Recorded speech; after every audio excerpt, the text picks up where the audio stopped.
President Trump and General Kelly. My name is Dana Gottesfeld, and I want to tell you about Justina Pelletier and how my husband has been wrongfully imprisoned for nearly 2 years by corrupt swamp dwellers for trying to save the life of a child. Here's a clip that InfoWars put together about Justina's story. The outrageous case of Justina Pelletier should serve as a warning to parents who may be confronted by medical kidnappers and the tentacles of the state antagonizing honest families with cruel consequences. Justina Pelletier's horror began when the doctors and psychologists at Boston Children's Hospital diagnosed her with somatic symptom disorder. She had been previously diagnosed with mitochondrial disease from the Tufts University School of Medicine. An inexperienced Boston Children's Hospital doctor just 7 months into his internship was convinced that the pain Justina was experiencing, pain that felt like knives were cutting open her stomach, was all in her mind. So many people could have said, time out. If Boston Children's is so gung-ho on this diagnosis, yet nobody else believes in it, nobody else is being able to be brought in to contest it. Her Tufts medical people totally blocked out. Citing a concern for possible medical child abuse with zero evidence, Boston Children's Hospital then requested that the Commonwealth of Massachusetts Department of Children and Families take emergency custody of the patient, as Justina's parents and sister were blocked by security guards. Justina was then made a ward of the state of Massachusetts. She went from a healthy as could be young lady to a person now in a wheelchair, pretty much paralyzed below the hips, almost no physical strength above the hips.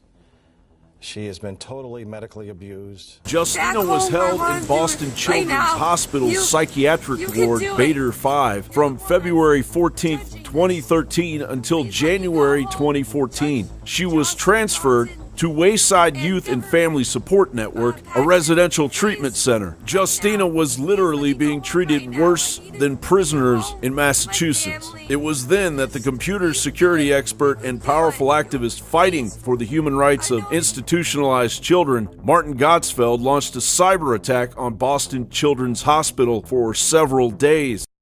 Marty's story has been well vetted on both sides of the political aisle, from Rolling Stone to Michelle Malkin, Huffington Post, Newsweek, Red State, Daily Wire.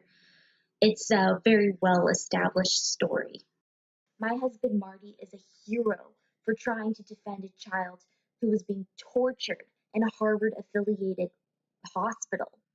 This institution, Boston Children's Hospital, is incredibly powerful and influential, and their swamp tendrils reach everywhere in my neck of the woods in Boston. This is former federal prosecutor Carmen Ortiz, who brought federal hacking charges against my husband for trying to save Justina's life. She's heavily influenced and affiliated with Harvard, and she used to work at the Center for Criminal Justice there. Many of the prosecutors in the office are Harvard alums, and Ortiz has apprenticed under a Harvard professor. This is her replacement, William Weinreb, acting U.S. attorney and former treasurer of the Harvard Law Review. He took over Marty's case from Ortiz when she was shamed out of the First Circuit Court of Appeals shortly before Trump's inauguration. He also has done no investigation into Justina. He thinks of himself as a liberal humanitarian, but he is the worst kind of liberal hypocrite. He's also Harvard Law School friends with Deputy Attorney General Rod Rosenstein, who we believe is aiding the U.S. Attorney's Office in pursuing the inexcusable travesties in this case and keeping it away from the attention of Attorney General Sessions. This is Adam Bookbinder. He's the chief of crime for the Boston U.S. Attorney's Office. He's a Harvard alum and the one most responsible for my husband's wrongful imprisonment. He has no compassion, no concern for a girl that was reduced to a wheelchair by his alma mater's teaching hospital. his only concern and focus is indemnifying the torturers that put her in that condition in the first place, just because they share Harvard credentials.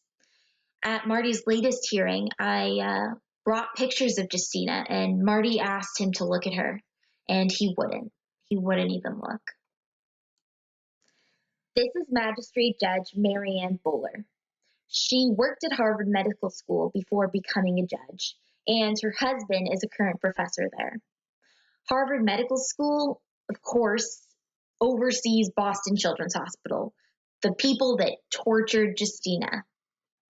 Worse yet, she sits on the board of the Boston Foundation, a philanthropic organization that raises money for Justina's torturers. She wouldn't even recuse herself. Despite all of these financial conflicts of interest, she even signed the search warrant for our home.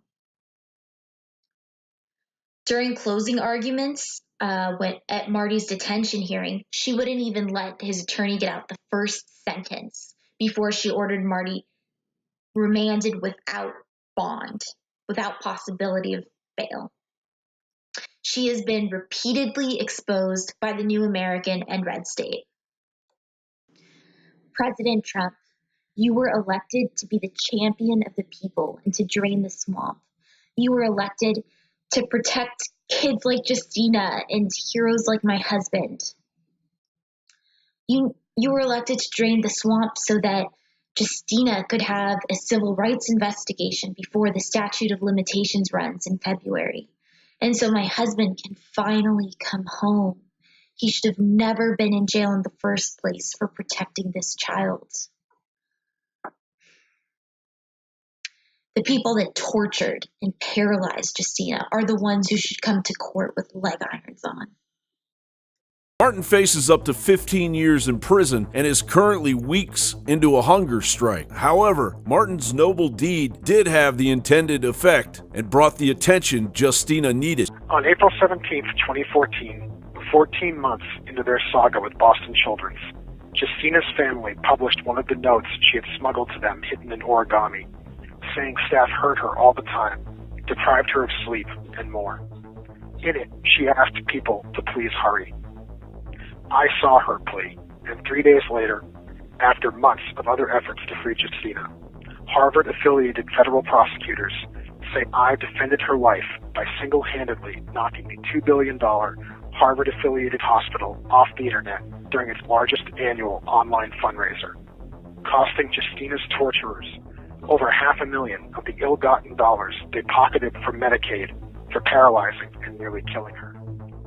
I showed the Harvard Pediatric Teaching Hospital, which receives more federal funding than any other, some $225 million annually, that they were still accountable for their actions, even if they have every court, every state and federal agency in the Commonwealth of Massachusetts in their back pocket. I reminded them that no amount of other good work could justify torturing a single child, and that Justina and her family weren't defenseless.